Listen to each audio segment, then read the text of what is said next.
आप सुन रहे हैं जगत गुरु तत्वदर्शी संत रामपाल जी महाराज द्वारा लिखित पुस्तक जीने की राह का पेज नंबर 133। तब संत गरीबदास जी ने सत्संग करके उस पुण्यात्मा मनी राम जी को बताया कि हे मनी राम जी, आप पाठ करके जनता से धन लेते हो, यह आप पर ऋण बनता है, इसको ब्याज समेत लौटाना पड़ता है।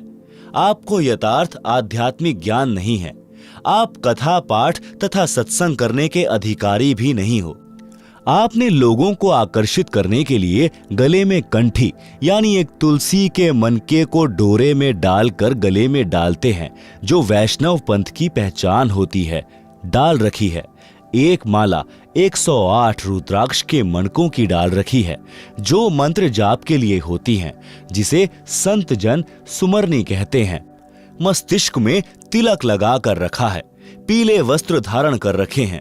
संत गरीबदास जी ने वाणी द्वारा समझाया कि कंठी माला सुमरनी पहरे से क्या होए, ऊपर ढूंढा साध का अंतर राखा खोए। भावार्थ, हे मनी राम जी, ऊपर के दिखावे से तो आप साधु लगते हो, यानी बाहरी आडंबर का तो ढूंढा ठा रखा है।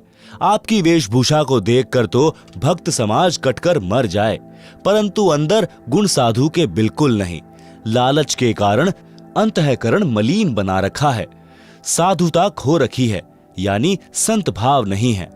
इसलिए कंठी माला सुमरनी को गले में डालने से साधु नहीं बनता।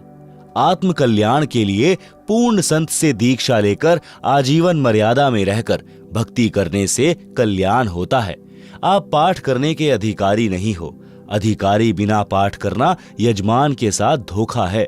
आपके पूर्वज ऋषिजन वास्तव में पंडित थे, विद्वान पुरुष थे, वे ऐसी गलती नहीं करते थे। संत गरीबदास जी ने उदाहरण द्वारा समझाया है कि राजा परीक्षित का उद्धार। जिस समय राजा परीक्षित को ऋषि के श्रापवश तक्षक सर्प ने डसना था, तो राजा परीक्षित जी के उद्धार के लिए श्रीमद् भागवत यानी सुधा सागर की 7 दिन की कथा करनी थी। पृथ्वी के सर्व ऋषियों तथा पंडितों से श्रीमद् भागवत की कथा परीक्षित को सुनाने का आग्रह किया गया। वे वास्तव में पंडित थे, वे परमात्मा के विधान को जानते थे। उनको यह भी पता था कि 7वें दिन परिणाम आएगा। विश्व के बुद्धिजीव व्यक्तियों की दृष्टि 7वें दिन परीक्षित का क्या होगा, इस पर टिकी थी। पृथ्वी के सर्व पंडितों ने श्रीमद् भागवत की कथा सुनाने से मना कर दिया तथा कह दिया कि हम अधिकारी नहीं हैं, हम किसी के मानव जीवन के साथ खिलवाड़ करके पाप के भागी नहीं बनेंगे। जिस वेद व्यास जी ने श्रीमद् भागवत को लिखा था, उसने भी कथा सुनाने से इनकार कर दिया। सब ऋषियों ने बताया कि स्वर्ग से ऋषि सुखदेव जी को इस कार्य के लिए बुलाया जाए, वे कथा सुनाने के अधिकारी हैं। राजा परीक्षित के लिए स्वर्ग से सुखदेव ऋषि को बुलाया गया। कुछ समय नरक भोग कर युधिष्ठिर स्वर्ग में पुण्य फल भोग रहा है। उसने वंश के मोहवश होकर अर्जुन के पौत्र परीक्षित के उद्धार के लिए अपने कुछ पुण्यों को सुखदेव यानी शुकदेव ऋषि को दान दिया। उस पुण्यों की कीमत से श्री शुकदेव ऋषि जी विमान में बैठकर पृथ्वी पर परीक्षित राजा को श्रीमद् भागवत की कथा सुनाने आए। 7 दिन कथा सुनाकर परीक्षित का राज तथा परिवार से मोह समाप्त किया। तक्षक सर्प ने परीक्षित को कथा के दौरान ही डसा। उसी समय राजा की मृत्यु हो गई, परंतु कथा सुनने से परीक्षित का ध्यान संसार से हटकर स्वर्ग के सुख में लीन था। राजा के पद पर रहते हुए परीक्षित जी ने बड़े बड़े धर्म यज्ञ किए थे, जिस कारण से उनके पुण्यों का ढेर लगा था। वाणी में परमात्मा का विधान बताया है कि जहां आशा तहां बासा होई, मन कर्म वचन सुमरियो सोई। आप सुन रहे हैं जगत गुरु तत्वदर्शी संत रामपाल जी महाराज द्वारा लिखित पुस्तक जीने की राह का पेज नंबर 134। शब्दार्थ। गीता अध्याय 8 श्लोक 6 में भी यही प्रमाण है कि हे भारत, परमात्मा का विधान है कि जो अंत समय में जिसमें भाव यानी आस्था रखकर स्मरण करता है, वह उसी को प्राप्त होता है। इसी विधानानुसार राजा परीक्षित का जीव स्थूल शरीर त्याग कर यानी जो सर्प विष से मर गया था, सूक्ष्म शरीर युक्त शुकदेव ऋषि के साथ विमान में बैठकर स्वर्ग में चला गया। संत गरीबदास जी गांव छुड़ानी जिला झज्जर ने मणिराम जी को बताया कि शुकदेव ऋषि के द्वारा सुनाई कथा से राजा परीक्षित का मन संसार से हटकर स्वर्ग की प्राप्ति के लिए प्रेरित हो गया था, जिस कारण से मृत्यु के उपरांत उस जन्म में राज के दौरान किए गए पुण्यों के फलस्वरूप स्वर्ग चला गया। जन्म मरण का चक्र अभी शेष है। काल ब्रह्म के लोक में स्वर्ग महास्वर्ग यानी ब्रह्मलोक प्राप्ति को ही उद्धार हुआ मानते हैं, जो संपूर्ण आध्यात्मिक ज्ञान के टोटे का परिणाम है। काल ब्रह्म के लोक वाला उद्धार भी पृथ्वी के किसी ऋषि पंडित के स्तर का नहीं है, क्योंकि इनका पाठ व कथा यानी सत्संग करने में मान बढ़ाई उद्देश्य रहता है। एक दूसरे ऋषि के प्रति प्रसिद्धि की चाह में ईर्ष्या रोग भी लगा रहता है। शुकदेव जी एक संत जनक जी के शिष्य थे। राजा जनक को पूर्ण परमात्मा कबीर जी मिले थे। उनको सोहम नाम जाप दिया था। राजा जनक के प्रमुख तथा प्रिय शिष्य शुकदेव जी थे। जनक जी ने यह मंत्र केवल शुकदेव को दिया था, जिस कारण से शुकदेव का स्वर्ग समय अधिक है। राजा जनक के साथ काल ने धोखा किया था। उन्होंने अपने आधे पुण्य 12 करोड़ नरक भोग रहे जीवों को दान कर दिए थे, जिस कारण से उनका स्वर्ग समय कम रह गया था और वे सन 1469 में पंजाब प्रांत में यानी भारत देश में श्री कालू राम मेहता खत्रिय अरोड़ा के घर श्री नानक नाम से जन्मे थे। वर्तमान में पाकिस्तान देश में हैं। शुकदेव जी को पृथ्वी पर किसी से कोई द्वेष तथा ईर्ष्या या मान बढ़ाई की चाह नहीं थी। उनके द्वारा सुनाई गई कथा का प्रभाव परीक्षित के मन पर पड़ा, जिस कारण से उनका स्वर्गवास हुआ। यदि अन्य ऋषि कथा करता तो राजा का मन राज व परिवार में रह जाता। उनका पुनः जन्म पृथ्वी पर होता, पुण्यों को राजा बनकर नष्ट करता। आप सुन रहे हैं जगत गुरु तत्वदर्शी संत रामपाल जी महाराज द्वारा लिखित पुस्तक जीने की राह का पेज नंबर 135। संत गरीबदास जी ने बताया कि हे मणिराम, जब तक जीव का जन्म मरण समाप्त नहीं होता तो उसको परम शांति नहीं होती। फिर राजा बनकर राज की हानि लाभ की आग में जलता है, निर्धन बनकर कष्ट उठाता है, फिर पशु पक्षी आदि आदि के शरीरों में कष्ट उठाता है। आप श्री विष्णु उर्फ श्री कृष्ण जी के भक्त हो। वैष्णव साधु श्री विष्णु जी को इष्ट रूप में मानते हैं। आप यह भी मानते हो कि श्री कृष्ण यानी श्री विष्णु जी ने श्रीमद् भगवद गीता का ज्ञान अर्जुन को सुनाया। गीता ज्ञान सुनाने वाला गीता अध्याय 18 श्लोक 62 में स्पष्ट करता है कि मेरे से अन्य कोई परम ईश्वर है। हे भारत, तू सर्वभाव से उस परमेश्वर की शरण में जा। उस परमेश्वर की कृपा से ही तू परम शांति को तथा सनातन परम धाम यानी सत्य लोक को प्राप्त होगा। गीता अध्याय 7 श्लोक 29 में गीता ज्ञान दाता ने बताया है कि जो साधक जरा यानी वृद्धा अवस्था तथा मरण यानी मृत्यु से छुटकारा यानी मोक्ष प्राप्ति के लिए प्रयत्नशील है, काल लोक के राज्य तथा स्वर्ग महास्वर्ग तक की इच्छा नहीं रखते, वे तत् ब्रह्म से संपूर्ण अध्यात्म से तथा सर्व कर्मों से परिचित हैं।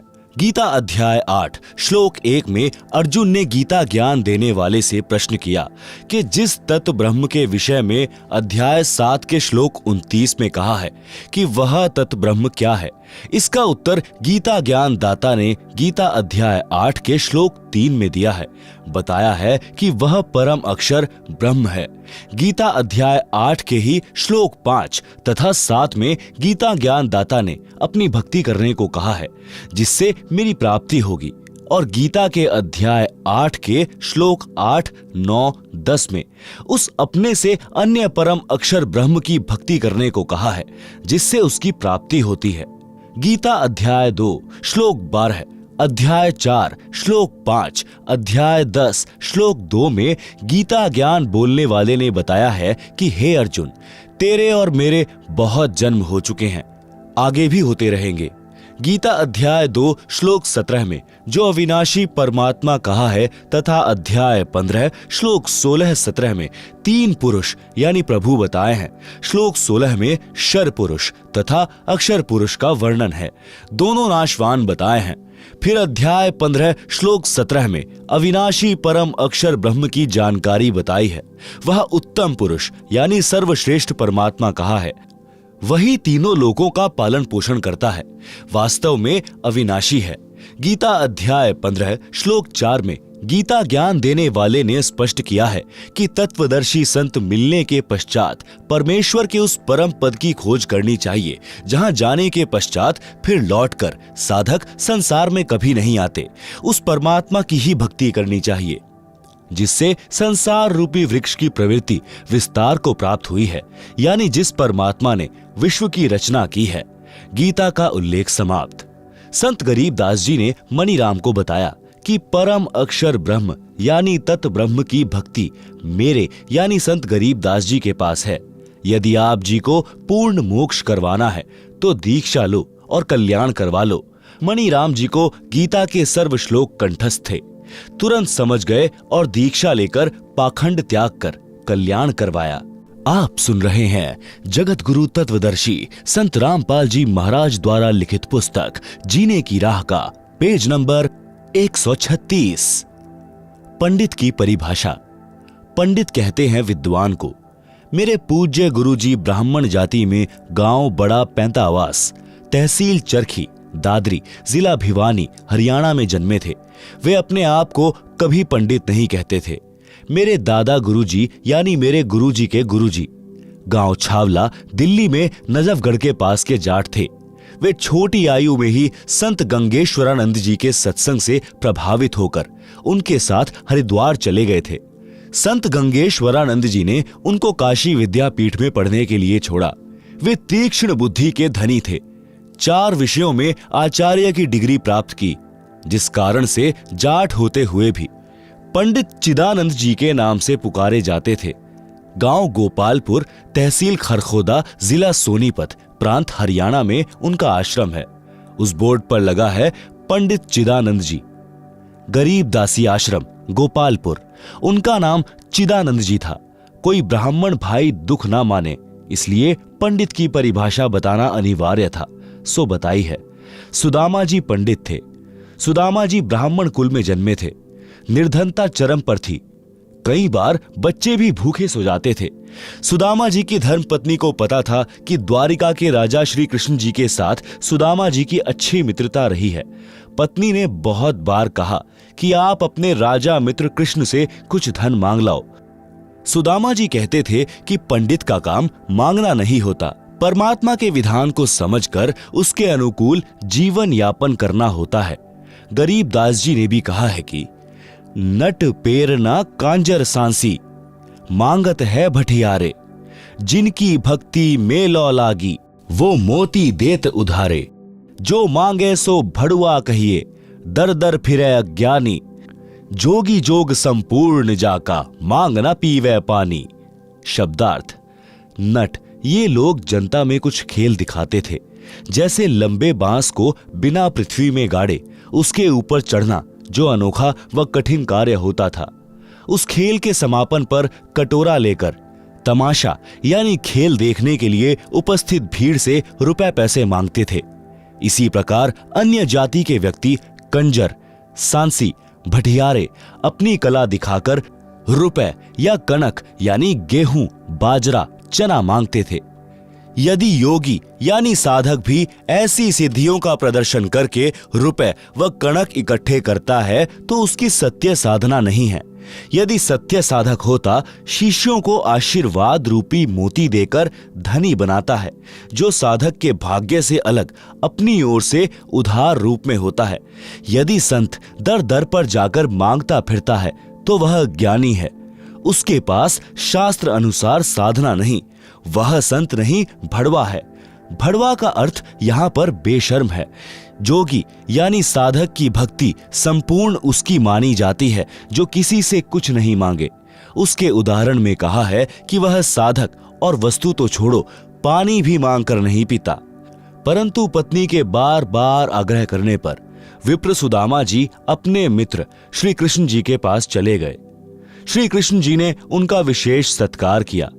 मुट्ठी भर चावल साथ लेकर गए थे, जो श्री कृष्ण जी ने चाव के साथ खाए, चरण तक धोए और कुशल मंगल पूछा तो पंडित सुदामा जी ने कहा कि हे भगवान, मुझे किसी वस्तु की आवश्यकता नहीं है, आपकी कृपा से ठीक निर्वाह हो रहा है। एक सप्ताह श्री कृष्ण जी के पास रुककर सुदामा जी घर को चल पड़े। एक बार भी नहीं कहा कि कुछ धन दे दो। वे जानते थे कि परमेश्वर कबीर जी कहते हैं, बिन मांगे मोती मिले, मांगे मिले न भीख, मांगन से मरना भला, यह सतगुरु की सीख। आप सुन रहे हैं जगत गुरु तत्वदर्शी संत रामपाल जी महाराज द्वारा लिखित पुस्तक जीने की राह का पेज नंबर 137। शब्दार्थ। कबीर परमात्मा ने भी बताया है कि जो पूर्ण परमात्मा की सत्य साधना करता है उसे मांगना नहीं चाहिए। मांगने से परमात्मा रुष्ट हो जाता है, उसको भिक्षा भी नहीं मिलती। वह साधक परमात्मा पर विश्वास रखकर नहीं मांगेगा तो परमात्मा उसकी इच्छा पूरी करेगा, यानी मोती जैसी बहुमूल्य वस्तु भी दे देगा। पूर्ण सद्गुरु यही शिक्षा देता है कि मांगने से तो व्यक्ति जीवित ही मर जाता है, मांगने से तो मरना भला है। भावार्थ आत्महत्या से नहीं है, यहां अपनी इच्छाओं का दमन करके मृतक बनकर रहने से है। श्री कृष्ण जी राजा थे। अपने मित्र की स्थिति को समझकर विश्वकर्मा जी को आदेश देकर एक सप्ताह में सुदामा जी का महल बनवा दिया तथा बहुत सारा धन भी दे दिया। पंडित सुदामा जी अपने धर्म कर्म पर डटे रहे, जिस कारण से उनको लाभ हुआ। इसे पंडित कहते हैं। जो मांगे सो भड़ुआ कहलाता है। पंडित की यह परिभाषा है। प्रसंग चल रहा है। दीक्षा यानी नाम लेने के पश्चात भक्त की आस्था संसार तथा परमात्मा में कैसी होनी चाहिए, उस प्रसंग में पवित्र कबीर सागर ग्रंथ के अध्याय अनुराग सागर में परमेश्वर कबीर जी ने अपनी प्रिय आत्मा धर्मदास जी को इस प्रकार बताया है। आप सुन रहे हैं जगत गुरु तत्वदर्शी संत रामपाल जी महाराज द्वारा लिखित पुस्तक जीने की राह का पेज नंबर 138, अध्याय अनुराग सागर का सारांश। अनुराग सागर पृष्ठ 3 से 5 तक का सारांश। पृष्ठ 3 से धर्मदास जी ने परमेश्वर कबीर जी से प्रश्न किया। प्रश्न: प्रभु, दीक्षा प्राप्ति के पश्चात परमेश्वर में कैसी आस्था होनी चाहिए? उत्तर: परमेश्वर कबीर जी ने बताया है कि जैसे मृग यानी हिरण शब्द पर आसक्त होता है, वैसे साधक परमात्मा के प्रति लग्न लगावे। हिरण यानी मृग पकड़ने वाला एक यंत्र से विशेष शब्द करता है जो हिरण को अत्यंत पसंद होता है। जब वह शब्द बजाया जाता है तो हिरण उस ओर चल पड़ता है और शिकारी जो शब्द कर रहा होता है उसके सामने बैठकर मुख जमीन पर रखकर समर्पित हो जाता है, अपने जीवन को दांव पर लगा देता है। इसी प्रकार उपदेशी को परमात्मा के प्रति समर्पित होना चाहिए, अपना जीवन न्योछावर कर देना चाहिए। दूसरा उदाहरण: पतंग यानी पंख वाले कीड़े को प्रकाश बहुत प्रिय है। अपनी प्रिय वस्तु को प्राप्त करने के लिए वह दीपक, मोमबत्ती, बिजली की गर्म लाइट के ऊपर आसक्त होकर उसे प्राप्त करने के उद्देश्य से उसके ऊपर गिर जाता है और मृत्यु को प्राप्त हो जाता है। इसी प्रकार भक्त को परमात्मा प्राप्ति के लिए मर मिटना चाहिए। समाज की परंपरागत साधना को तथा अन्य शास्त्र विरुद्ध रीति रिवाजों को त्यागने तथा सत्य साधना करने में कठिनाइयां आती हैं, उनका सामना करना चाहिए, चाहे कुछ भी कुर्बानी देनी पड़े, पीछे नहीं हटे। तीसरा उदाहरण: पुराने समय में पत्नी से पहले यदि पति की मृत्यु हो जाती थी तो पत्नी अपने पति से इतना प्रेम करती थी कि वह अपने मृत पति के साथ उसी चिता में जलकर मर जाती थी। उस समय घर तथा कुल के व्यक्ति समझाते थे कि तेरे छोटे छोटे बच्चे हैं, इनका आपके बिना कौन पालन करेगा। चाचे ताऊ किसी के बच्चों को नहीं पालते। जब तक माता पिता होते हैं तब तक कुल के व्यक्ति प्यार की औपचारिकता करते हैं। वास्तव में प्रेम तो अपनों में ही होता है। आप इन छोटे छोटे बच्चों की ओर देखो। बच्चे पिता के वियोग में रो रहे होते हैं, माता का पल्लू पकड़ रोकते हैं। उस स्त्री को उसके स्वर्ण के आभूषण भी दिखाए जाते हैं। देख, इनका क्या होगा, कितने सुंदर तथा बहुमूल्य आभूषण हैं। आप अपने बच्चों में रहो। परंतु वह स्त्री प्रेमवश होकर उसी चिता में जिंदा जलकर मर जाती थी। पीछे कदम नहीं हटाती थी। पहले तो इस प्रकार सती होती थी, कोई एक दो ही होती थी। बाद में यह रीति रिवाज कुल की मर्यादा का रूप ले गई थी। पति की मृत्यु के पश्चात स्त्री को जबरन उसी चिता में जलाया जाने लगा था, जिससे सती प्रथा का जन्म हुआ। बाद में यह संघर्ष के पश्चात समाप्त हो गई। आप सुन रहे हैं जगत गुरु तत्वदर्शी संत रामपाल जी महाराज द्वारा लिखित पुस्तक जीने की राह का पेज नंबर 139। इस कथा का सारांश है कि जैसे एक पत्नी अपने पति के वैराग्य में जिंदा जलकर मर जाती है, मुख से राम राम कहकर चिता में जल जाती है। जगत में जीवन दिन चार का, कोई सदा नहीं रहे, यह विचार पति संग चाली, कोई कुछ कहे। शब्दार्थ: बहुत पुराने समय में स्त्री अपने मृत पति के साथ जलकर मर जाती थी। उस समय उसकी आस्था अपने पति के अतिरिक्त किसी धन संपत्ति, बालकों या आभूषण में नहीं रहती थी। यह विचार करती थी कि संसार में आज नहीं तो कुछ दिन बाद मृत्यु होगी। संसार के व्यक्ति कुछ भी कहें, वह किसी की परवाह नहीं करती थी। इस तरह का विचार करके वह स्त्री अपने पति के साथ जलकर मरती थी। यह कुरीति थी, परंतु उस समय बहुत महत्व माना जाता था। अब शिक्षित समाज ने इस कुरीति व जुल्म का अंत कर दिया है। भक्ति में दृढ़ता उत्पन्न करने के लिए यह उदाहरण सटीक है कि भक्त को भी ऐसी आस्था परमात्मा प्राप्ति के लिए बनानी चाहिए। संसार के व्यक्तियों की सांसारिक बातों पर ध्यान न देकर अपने उद्देश्य की सफलता के लिए दृढ़ता से भक्ति करें, मर्यादा का पालन करें। नीचे की वाणियों में यही समझाया है कि भक्त सत्पुरुष की प्राप्ति के लिए ऐसे ही लगन लगाएं, संसार के नाते संपत्ति को भूल जाएं और केवल परमात्मा में ध्यान लगाएं। हे धर्मदास, इसी प्रकार भक्त का विचार होना चाहिए। ऐसे ही जो सत्पुरुष लौलावे, कुल परिवार सब बिसरावे, नारी सुत का मोह न आने, जगत रू जीवन स्वप्न कर जाने। जग में जीवन थोड़ा भाई, अंत समय कोई नहीं सहाय। बहुत प्यारी नारी जग माही, मात पिता जाके समनाही। तेही कारण नर शीश जो देही, अंत समय सो नहीं संग देही।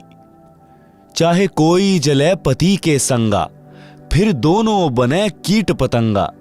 फिर पशु पक्षी जन्म पावे, बिन सतगुरु दुख कौन मिटावे। ऐसी नारी बहु तेरी भाई, पति मरे तब रूधन मचाई। काम पूर्ति की हानि विचारे, दिन 13 ऐसे पुकारे। निज स्वार्थ को रोदन करही, तुरंत ही खसम दूसरों करही। सुत परिजन धन स्वप्न स्नेही, सत्य नाम गहु निज मति एही। स्वतन संप्रिय और न आना, सो भी संग नहीं चलत निदाना। ऐसा कोई ना दिख भाई, अंत समय में होए सहाय। आदि अंत का सखा भुलाया, झूठे जगन्नाथों में फिरे उमाया।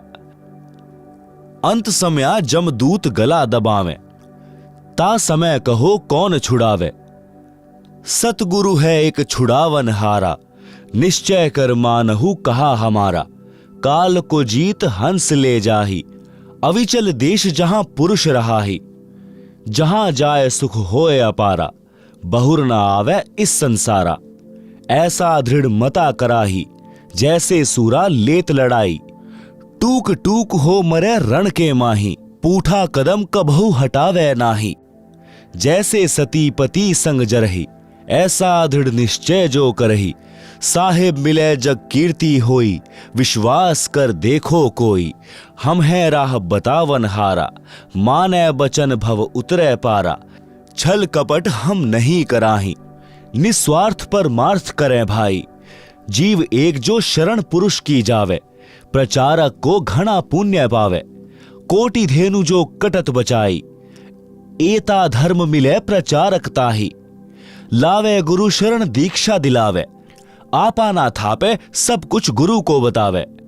जो कोई प्रचारक गुरु बनी बैठे, परमात्मा रूठे काल कान एठे। लाख 28 झूठे गुरु रोवे, पड़े नरक में ना सुख सोवे।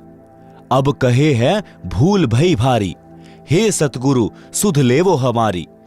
बोए बबूल आम कहां खाई, कोटि जीवन को नरक पठाई।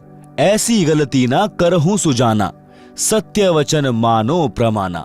आप सुन रहे हैं जगत गुरु तत्वदर्शी संत रामपाल जी महाराज द्वारा लिखित पुस्तक जीने की राह का पेज नंबर 140। शब्दार्थ। उपरोक्त वाणियों का भावार्थ है कि जब लड़का युवा होता है तो उसका विवाह हो जाता है। विवाह के पश्चात माता पिता से भी अधिक लगाव अपनी पत्नी में हो जाता है। फिर बच्चों से ममता हो जाती है। यदि पति की मृत्यु हो जाती है तो पत्नी साथ नहीं जाती। कुछ समय पश्चात यानी 13वीं क्रिया के पश्चात छोटे बड़े पति के भाई के साथ सगाई विवाह कर लेती है। पति को पूर्ण रूप से भूल जाती है। यदि कोई अपने पति के साथ जल मरती है तो अगले जन्म में पक्षी या पशु योनि में दोनों भटक रहे होंगे। जिस पत्नी के लिए पुरुष अपनी गर्दन तक कटा लेता है, यदि कोई किसी की पत्नी को बुरी नजर से देखता है, मना करने पर भी नहीं मानता है, तो पति अपनी पत्नी के लिए लड़ मरता है। फिर वही पत्नी पति की मृत्यु के उपरांत अन्य पुरुष से मिल जाती है। यह भले ही समय की आवश्यकता है, परंतु भक्त के लिए ठोस शिक्षा है। इसी प्रकार किसी व्यक्ति की पत्नी की मृत्यु हो जाती है तो वह कुछ समय उपरांत दूसरी पत्नी ले आता है।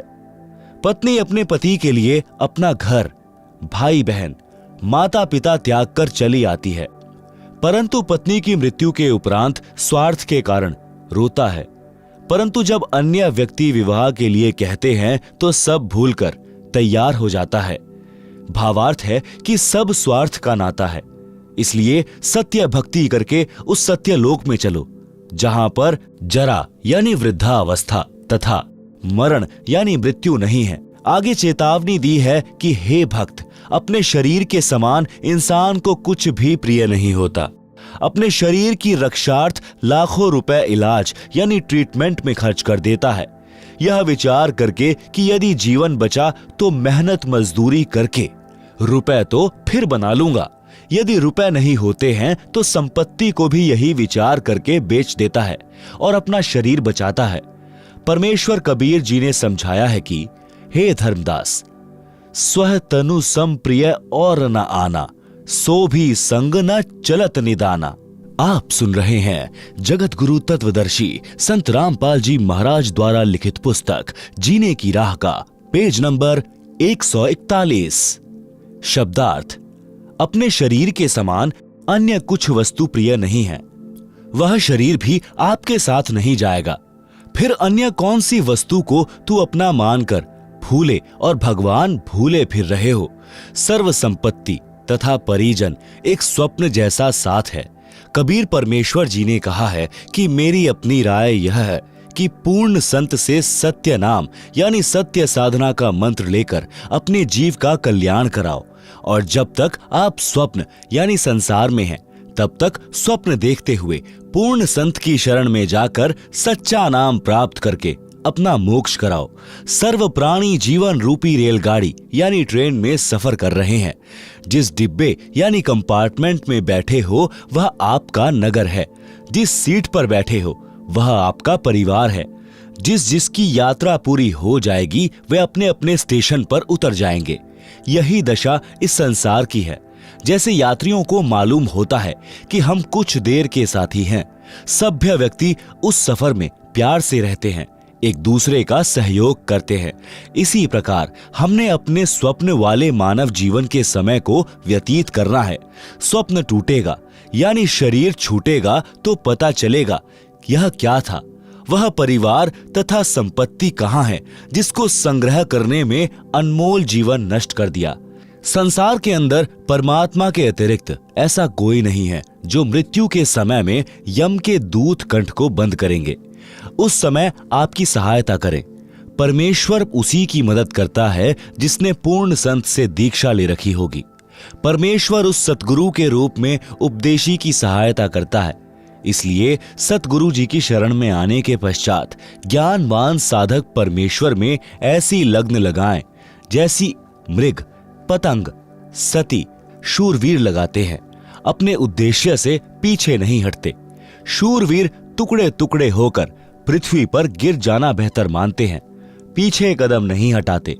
पुराणों में तथा श्रीमद् भगवद गीता अध्याय 2 श्लोक 38 में कहा है कि अर्जुन, यदि सैनिक युद्ध में मारा जाता है तो स्वर्ग में सुख प्राप्त करता है। भक्त भक्ति मार्ग में संघर्ष करते हुए भक्ति करके शरीर त्याग जाता है तो सतलोक सुख सागर में सदा के लिए सुखी हो जाता है। जन्म मरण का संकट सदा के लिए समाप्त हो जाता है। जैसे हमारा जन्म पृथ्वी पर हुआ, हमारे को ज्ञान नहीं था कि हम किसके घर पुत्र या पुत्री रूप में जन्म लेंगे। फिर हमारे को नहीं पता था कि हमारा विवाह संयोग किसके साथ होगा। यह भी ज्ञान नहीं था कि हमारे घर बेटा जन्म लेगा या बेटी। यह सब पूर्व जन्म के संस्कार वश होता चला गया।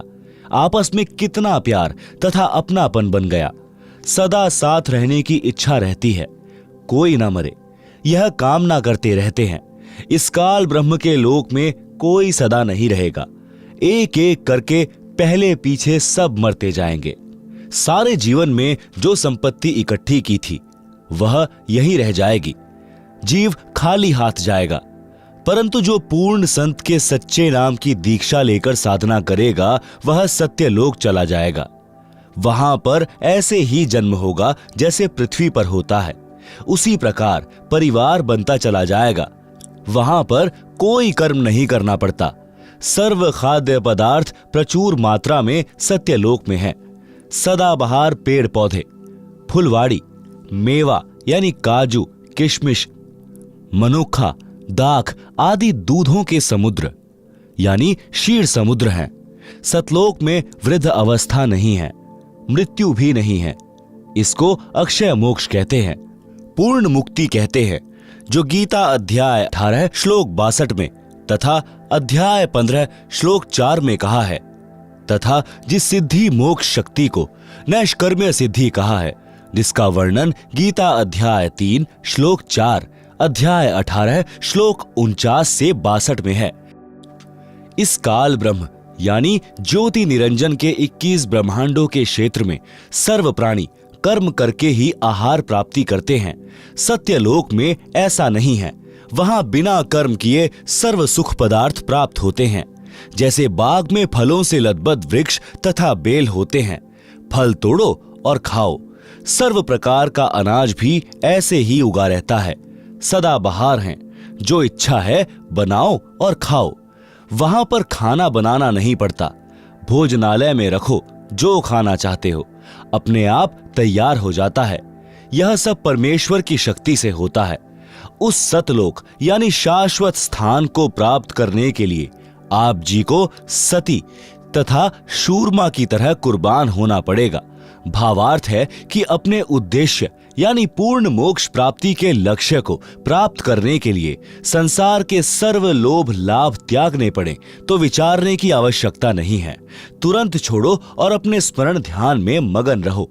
यदि सतगुरु की शरण ग्रहण नहीं की तो जिस समय अंत समय आएगा तब भक्तिहीन प्राणी के कंठ को यमदूत बंद करते हैं। उन यमदूतों से परिवार का कोई व्यक्ति नहीं छुड़वा सकता। केवल सतगुरु जी उस आपत्ति के समय सहायता करते हैं।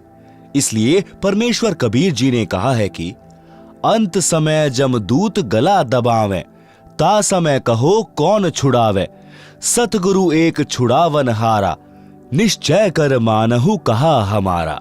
आप सुन रहे हैं जगत गुरु तत्वदर्शी संत रामपाल जी महाराज द्वारा लिखित पुस्तक जीने की राह का पेज नंबर 142। शब्दार्थ ऊपर कर दिया है। यदि कोई भक्त ज्ञान समझकर दीक्षित होकर अन्य भोले भूले जीवों को ज्ञान चर्चा करके सत्य ज्ञान प्रचार द्वारा सतगुरु शरण में लाकर दीक्षा दिलाता है तो उसको एक जीव को सत्य भक्ति मार्ग बताकर गुरु से दीक्षा दिलाने का इतना पुण्य होता है जितना 1 करोड़ गायों को काटने से, कसाई से बचाने का मिलता है।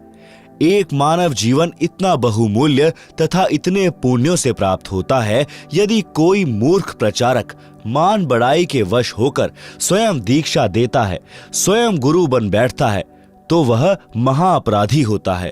उससे परमेश्वर रुष्ट हो जाता है तथा काल उसको कान पकड़कर घसीट कर ले जाता है, जैसे खटीक यानी कसाई बकरे बकरी को ले जाता है। कबीर सागर के अध्याय अंबु सागर पृष्ठ 48 पर प्रमाण है कि तब देखा दूतन कहम जाई, 84 तहां कुंड बनाई, कुंड कुंड बैठे यमदूता, देत जीवन कहम कष्ट बहुता, तहां जाए हम ठाड़ यानी खड़े रहावा, देखत जीव विनय बहुत लावा। झूठे कड़िहार यानी नकली सतगुरु की दशा। पड़े मार जीव करे बहु शोरा, बांध बांध कुंडन में बोरा, 1,28,000 पड़े कड़िहारा, बहुत कष्ट तहां करत पुकारा, हम भूले स्वार्थ संगी, अब हमरे नाही अर्धंगी, हम तो जरत है अग्नि मंझारा, अंग अंग सब जरत हमारा, कौन पुरुष अब राखे भाई, करत गुहार चक्षु ढल जाई। ज्ञानी यानी कबीर जी वचन। करुणा देख दया दिल आवा, अरे दूत त्रास भास दिखावा। यह वाणी बनावटी है, वास्तविक वाणी नीचे है। दुर्दशा देख दया दिल आवा, अरे दूत तुम जीवन भ्रमावा। जीव तो अचेत अज्ञाना, वाको काल जाल तुम बंधाना। 84 दूतन कहम बांधा, शब्द डोर 14 यम सांधा। तब हम सभन कहम मारा, तुम हो जालिम बटपारा। हमरे भक्तन को तुम भ्रमावा, पल पल सुरती जीवन डिगावा। गही चोटी दूत घसियाए, यमरू दूत विनय तब लाए। दूत जो नकली गुरु बने थे। वचन, चुक हमारी क्षमा कर दीजिए, मन माने तस आज्ञा कीजिए। हम तो धनी यानी काल कहियो जस कीन्हा, सो वचन मान हम लीन्हा। अब नहीं जीव तुम्हारा भ्रमावे, हम नहीं कबहू गुरु कहावे। ज्ञानी यानी कबीर जी वचन। सुन ज्ञानी बहुते हंसाई, दूतन दुष्ट बंध न छोड़ो जाई। पल एक जीवन सुख दीना, तब संसार गमन हम कीना। आप सुन रहे हैं जगत गुरु तत्वदर्शी संत रामपाल जी महाराज द्वारा लिखित पुस्तक जीने की राह का पेज नंबर 143। भावार्थ। कबीर परमेश्वर जी ने बताया कि जो झूठे सतगुरु बनकर मान बढ़ाई के वश होकर काल प्रेरणा से भोले जीवों को भ्रमाया करते थे, उनको भी दंड मिलता है। उनको भी नरक में डालकर यातनाएं दी जाती हैं। उनके शिष्य भी उसी नरक में गिरते हैं। जब मैं उस नरक के पास गया जिसमें वे मान बढ़ाई के भूखे नकली कड़िहार यानी संसार के काढ़ने वाले यानी सतगुरु बनकर महिमा बनाए हुए थे, लाखों जीवों को शिष्य बनाकर नरक में अपने साथ ले गए। फिर परमेश्वर के विधान अनुसार वे भी अपराधी होने के कारण नरक में पड़े थे। उस नरक क्षेत्र में कुंड बने हैं, प्रत्येक कुंड में जीव पड़े हैं तथा यमदूत सता रहे हैं। वे 28 लाख नकली सद्गुरुओं ने मुझे देखकर अर्जी लगाई कि हमें बचा लो प्रभु। कारण यह था कि जो यमदूत उन्हें नरक में मार पीट रहे थे, वे सब परमेश्वर कबीर जी की शक्ति के सामने कांपने लगे। इस कारण से उन नकली सद्गुरुओं को लगा कि ये कोई परम शक्ति वाले देव हैं। परमेश्वर कबीर जी ने कहा कि तुमने भोले जीवों को भ्रमित किया, अपने आप को पूर्ण सतगुरु सिद्ध किया। तुम्हें पता भी था कि तुम्हारे पास नाम दीक्षा का अधिकार नहीं, तुम्हें पूर्ण मोक्ष का ज्ञान नहीं। अपने स्वार्थवश लाखों मनुष्यों के अनमोल जीवन का नाश कर दिया। वे काल जाल में फंसे रह गए। फिर मैंने उन दूतों यानी काल के बनाए कड़िहारों को तथा अन्य यमदूतों को मारा, चोटी पकड़कर घसीटा। फिर नकली सतगुरुओं ने कहा कि हमने तो अपने धनी यानी मालिक काल ब्रह्म की आज्ञा का पालन किया है, अब आप जैसे कहोगे हम वैसे करेंगे। मैंने कहा कि अब तुमको छोड़ा नहीं जाएगा। जो जीव उन नकली गुरुओं के शिष्य बनकर जीवन नष्ट कर गए थे, वे भी वहीं उनके साथ नरक में पड़े थे। जब तक मैं यानी कबीर परमेश्वर जी वहां रहा, उन जीवों को नरक का कष्ट नहीं हो रहा था। इस प्रकार उनको कुछ समय का सुख देकर वहां से चलकर संसार में आया। मेरे आने के पश्चात वे नकली गुरुओं तथा उनके भोंदू शिष्यों को फिर से नरक की यातना प्रारंभ हो गई। इसलिए पूर्वोक्त वाणी में कहा है कि यदि कोई प्रचारक स्वयं गुरु बन बैठा तो परमेश्वर रुष्ट हो जाएगा और काल कान ऐठेगा अर्थात कष्ट देगा। इसलिए हे सज्जन पुरुष, कभी ऐसी गलती न करना, मेरे वचन को प्रमाणित मानना। आप सुन रहे हैं जगत गुरु तत्वदर्शी संत रामपाल जी महाराज द्वारा लिखित पुस्तक जीने की राह का पेज नंबर 144, भक्त का स्वभाव कैसा हो। अनुराग सागर के पृष्ठ 6 से वाणी नंबर 7 से 17, धर्मदास वचन। मृतक भाव प्रभु कहो बुझाई, जाते मन की तपनी नसाई। केहि विधि मृतक हो यह जीवन, कहो विलोय नाथ अमृत धन। कबीर वचन। मृतक के दृष्टांत यानी उदाहरण। धर्मदास यह कठिन कहानी, गुरु गमते कोई विरले जानी। भृंगी का दृष्टांत यानी उदाहरण। मृतक होए के खोजहि संता, शब्द विचारी गहे मगुअंता।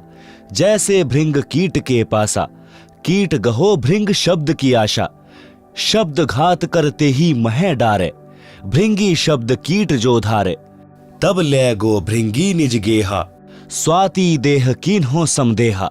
भृंगी शब्द कीट जो माना, वरण फेर आपन कर जाना। बिरला कीट जो होए सुखदाई, प्रथम आवाज गहे चितलाई। कोई दूजे कोई तीजे माने, तन मन रहित शब्द हित जाने। भृंगी शब्द कीट ना गहई, तै पुनि कीट आसरे रहई। एक दिन कीट गहे सी भृंग भाषा, वरण बदले पूर्व आशा। आप सुन रहे हैं जगत गुरु तत्वदर्शी संत रामपाल जी महाराज द्वारा लिखित पुस्तक जीने की राह का पेज नंबर 145, मृतक के और दृष्टांत। अनुराग सागर के पृष्ठ 7 से वाणी नंबर 7 से 20। सुनहु संत यह मृतक सुभाव, बिरला जीव पीव मगधाऊ। और सुनहु मृतक का भेवा, मृतक होए सतगुरु पद सेवा। मृतक छोह तजय शब्द उर्धारे, छोह तजय तो जीव उबारे। पृथ्वी का दृष्टांत। जस पृथ्वी के गंजन होई, चित अनुमान गहे गुण सोई। कोई चंदन कोई विष्टा डारे, कोई कोई कृषि अनुसारे। गुण और गुण तिन सम कर जाना, तज विरोध अधिक सुख माना।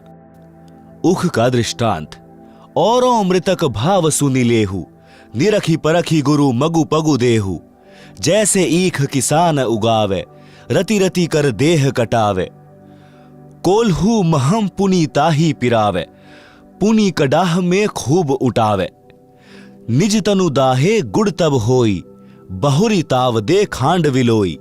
ताहू माही ताव पुनि दीन्हा, चीनी तबे कहावन लीन्हा। चीनी होए बहुरित तन जारा, ताते मिसरी है अनुसारा। मिसरी ते जब कंध कहावा, कहे कबीर सबके मन भावा। यही विधि ते जो शीश करही, गुरु कृपा सहजे भव तरही। भावार्थ। अनुराग सागर पृष्ठ 6 पर लिखी पंक्ति नंबर 7 से 17 तक का भावार्थ है कि धनी धर्मदास जी ने परमेश्वर कबीर जी से विनय पूर्वक प्रश्न किया कि हे प्रभु, मुझे मृतक का स्वभाव समझाओ, कैसा होता है, किस प्रकार जीवित मरना होता है। हे अमर परमात्मा, हे स्वामी, कृपा बिलोय अर्थात निष्कर्ष निकाल कर वह अमृत धन अर्थात अमर होने का मार्ग बताएं। परमेश्वर कबीर वचन। मृतक के दृष्टांत। परमेश्वर कबीर जी ने कहा है कि हे धर्मदास, यह जो प्रश्न आपने किया है यह जटिल कथा प्रसंग है। सतगुरु शरण में रहकर ज्ञान का इच्छुक ही इसको समझकर खरा उतरता है। भृंगी का दृष्टांत। संत साधक जन जीवित मृतक होकर परमात्मा को खोजते हैं। शब्द विचार यानी यथार्थ नाम मंत्रों को समझ विचार करके उस मार्ग के अंत यानी अंतिम छोर तक पहुंचते हैं, अर्थात पूर्ण मोक्ष प्राप्त करते हैं। जैसे एक भृंग यानी पंखों वाला नीले रंग का कीड़ा होता है जिसे भंभीरी कहते हैं, जिसको इंजनहारी आदि आदि नामों से जाना जाता है, जो भी की आवाज करती रहती है, वह अपना परिवार नर मादा के मिलन वाली विधि से उत्पन्न नहीं करती। वह एक कीट यानी कीड़े विशेष के पास जाती है, उसके पास अपनी भी की आवाज करती है। जो कीड़ा उसकी आवाज से प्रभावित हो जाता है, उसको उठाकर पहले से तैयार किया मिट्टी के घर में ले जाती है। वह गोल आकार का 2 इंच परिधि का 1-2 मुख वाला गारा का बना होता है। फिर दूसरा तीसरा ले जाती है, फिर उनके ऊपर अपनी भी की आवाज करती रहती है। फिर औस के जल को अपने मुख से लाकर उन कीटों के मुख में डालती है।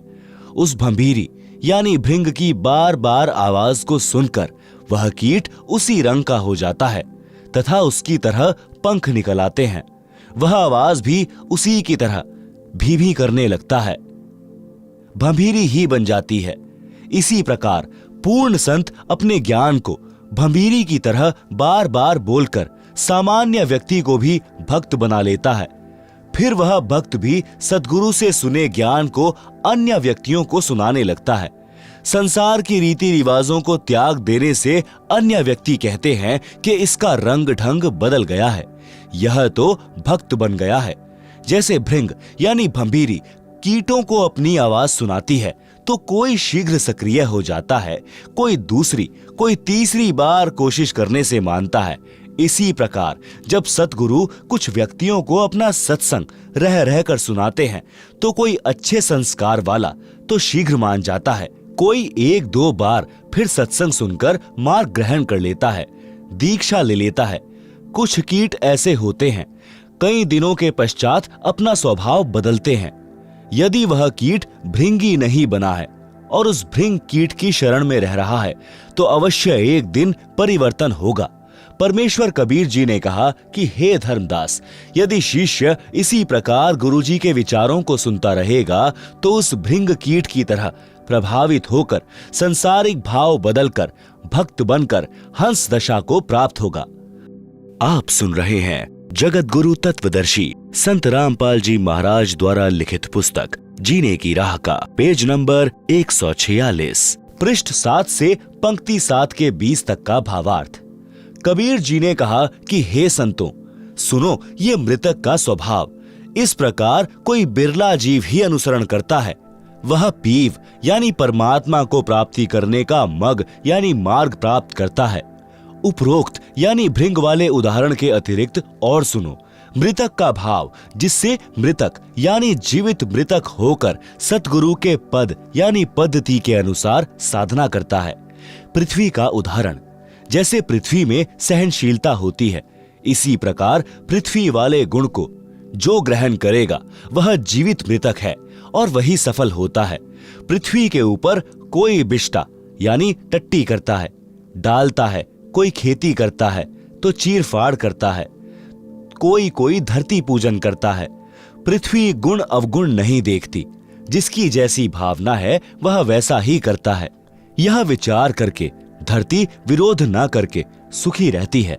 भावार्थ है कि जैसे जमीन सहनशील है वैसे ही भक्त संत का स्वभाव होना चाहिए। चाहे कोई गलत कहे कि यह क्या कर रहे हो यानी अपमान करे, चाहे कोई सम्मान करे, अपने उद्देश्य पर दृढ़ रहकर भक्त सफलता प्राप्त करता है। आप सुन रहे हैं जगत गुरु तत्वदर्शी संत रामपाल जी महाराज द्वारा लिखित पुस्तक जीने की राह का पेज नंबर 147। ऊख यानी ईख यानी गन्ने का दृष्टांत। जैसे किसान ईख बीजता है, उस समय गन्ने के 1-1 फुट के टुकड़े करके धरती में दबा देता है। ईख गन्ना बनने के पश्चात कोल्हू में पीड़ा जाता है, फिर रस को कड़ाहे में अग्नि की आंच में उबाला जाता है, तब गुड़ बनता है। यदि अधिक ताव गन्ने के रस को दिया जाता है तो वह खांड बन जाता है, जो गुड़ से भी स्वादिष्ट होती है, और अधिक ताव देने से चीनी बन जाती है। और भी अधिक गर्म किया जाता है तो मिश्री बन जाती है, फिर मिश्री से कंद बन जाता है।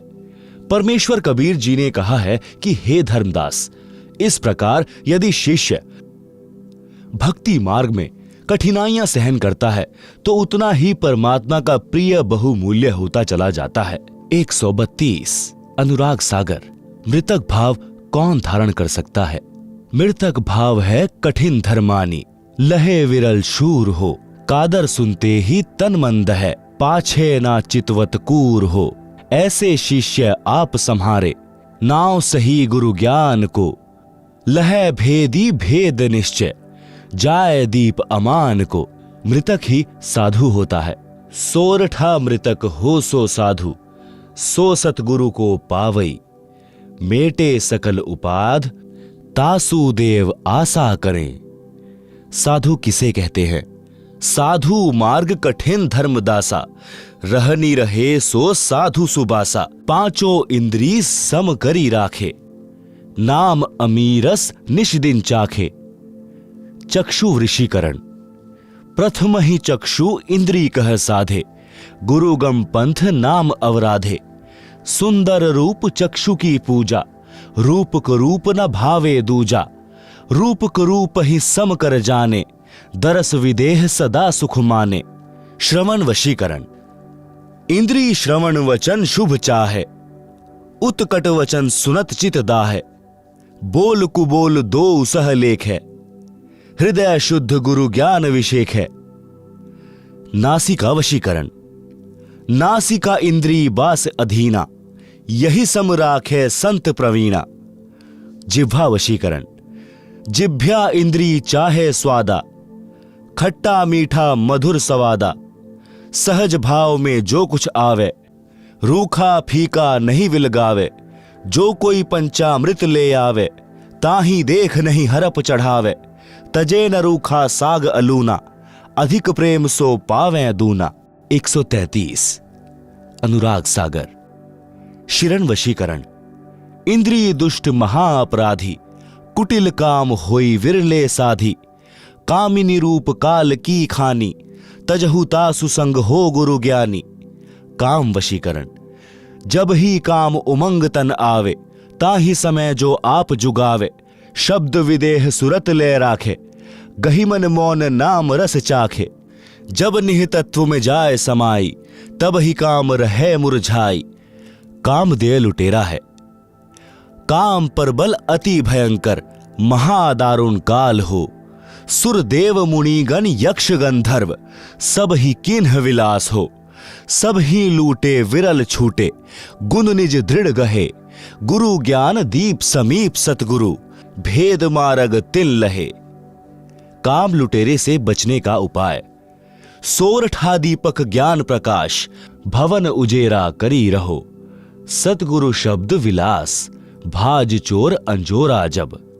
अनल पक्षी का दृष्टांत। गुरु कृपा सो साधु कहावे, अनल पक्ष है लोक सिधावे। धर्मदास यह परखो बानी, अनल पक्ष गम कहो बखानी। अनल पक्ष जो रहे आकाशा, निश दिन रहे पवन की आशा। दृष्टि भाव तिन रति विधि ठानी, यह विधि गर्भ रहे तिहि जानी। अंड प्रकाश कीन्ह पुनि तहवा, निराधार आलम्ब ही जहवा। मारग माहि पुष्ट भो अंडा, मारग माहि त्रिरह नौ खंडा। मारग माहि चक्षु तिन पावा, मारग माहि पंख पर भावा।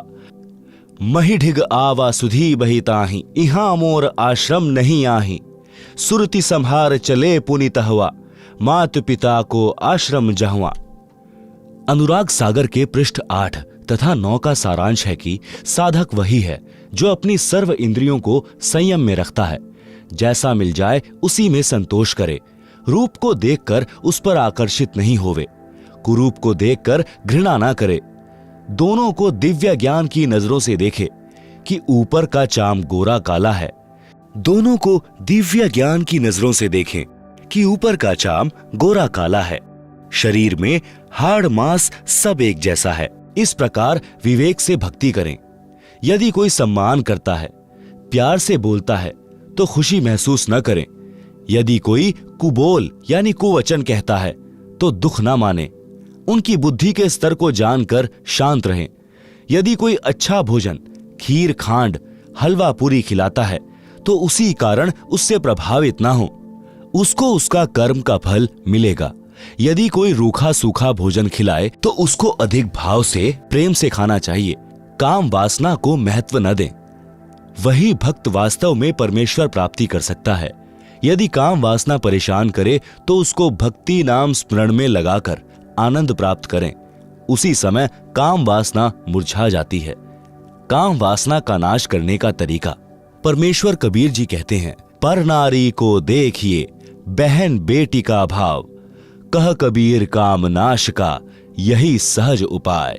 आप सुन रहे हैं जगत गुरु तत्वदर्शी संत रामपाल जी महाराज द्वारा लिखित पुस्तक जीने की राह का पेज नंबर 148, मोक्ष प्राप्ति का अन्य भाव। अनल यानी अलल, पक्षी जैसा भाव। जैसे एक अनल पक्षी यानी अलल पंख आकाश में रहता है, यह पक्षी अब लुप्त हो चुका है। इसके 4 पैर होते थे, आगे वाले छोटे और पीछे वाले बड़े। इसका आकार बहुत बड़ा होता था, लंबे लंबे पंख होते थे। पूरा पक्षी यानी युवा पक्षी 4 हाथियों को एक साथ उठाकर आकाश में अपने परिवार के पास ले जाता था। अनल पक्षी यानी अलल पक्षी ऊपर वायु में रहता था। वहीं से मादा अनल अंडे उत्पन्न कर देती थी। वह अंडे उस स्थान पर छोड़ती थी जहां केले का वन होता था। केले एक दूसरे में फंसकर गहरा वन बना लेते थे। हाथियों का झुंड यानी समूह यानी सैकड़ों हाथी भी केले के वन में रहते थे, क्योंकि हाथी केले के पेड़ खा जाता है तथा केले के पेड़ों पर ही लेट जाता है, मस्ती करता रहता है। अलल पक्षी का अंडा वायुमंडल से गुजरकर नीचे पृथ्वी तक आने में हवा के घर्षण से पककर बच्चा तैयार हो जाता था। वह अंडा केले के पेड़ों के ऊपर गिरता था। केले के पेड़ों की सघनता के कारण वह अंडा क्षतिग्रस्त नहीं होता था। केवल इतनी गति से केले के पेड़ों को तोड़कर पृथ्वी पर गिरता था कि अंडा फूट जाए। अंडे का आकार बहुत बड़ा होता था, उसका कवर भी सख्त मजबूत होता था। बच्चे के बचाव के लिए अंडे के कवर तथा बच्चे के बीच में गद्देदार पदार्थ होता था, जो पृथ्वी के ऊपर गिरते समय बच्चे को चोट लगने से बचाता था। अनल पक्षी का बच्चा पृथ्वी पर अन्य पक्षियों के बच्चों के साथ रहता था, उनसे मिलकर उड़ता था, परंतु उसकी अंतरात्मा यह मानती थी कि यह मेरा घर परिवार नहीं है, मेरा परिवार तो ऊपर है। मैंने ऊपर अपने परिवार में जाना है, यह मेरा संसार नहीं है। वह जब युवा हो जाता है तो हाथियों के झुंड पर झपट्टा मारता था। 4 हाथियों को चारों पंजों से उठाता था तथा एक हाथी को चोंच से पकड़कर उड़ जाता था, अपने परिवार के पास चला जाता था। साथ में उनके लिए आहार भी ले जाता था। कबीर परमेश्वर जी ने सटीक उदाहरण बताकर भक्त को मार्गदर्शन किया है कि आप इस संसार के स्थायी वासी नहीं हैं, आपको यह छोड़कर जाना है। आपका परिवार ऊपर सत्यलोक में है, आप इस पृथ्वी के ऊपर गिरे हो। तत्व ज्ञान प्राप्त भक्त के मन की दशा उस अनल यानी अलल पक्षी के बच्चे जैसी होनी चाहिए। जब तक सतलोक जाने का समय नहीं आता तो सांसारिक व्यक्तियों के साथ मिलकर शिष्टाचार से रहो। चलते समय इनमें कोई लगाव नहीं रहना चाहिए। अपनी नाम स्मरण की कमाई तथा पुण्य धर्म की कमाई साथ लेकर उड़ जाना है।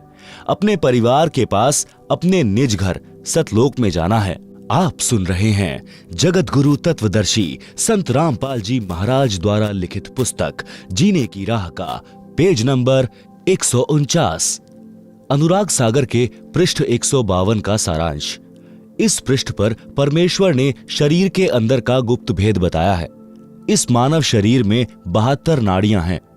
उनमें 3 ईड़ा, पिंगला, सुषुम्ना मुख्य हैं। फिर एक विशेष नाड़ी है ब्रह्मरंध्र। परमेश्वर कबीर जी ने बताया है कि धर्मदास मन ही ज्योति निरंजन है। इसने जीव को ऐसे नचा रखा है जैसे बाजीगर मरकट यानी बंदर को नचाता है। इस शरीर में 5 तत्व, 25 प्रकृति तथा 3 गुण काल के 3 एजेंट हैं, जीव को धोखे में रखते हैं। इस शरीर में काल निरंजन तथा जीव दोनों की मुख्य भूमिका है। काल निरंजन मन रूप में सब पाप करवाता है, पाप जीव के सिर पर रख देता है। अनुराग सागर के पृष्ठ 153 का सारांश।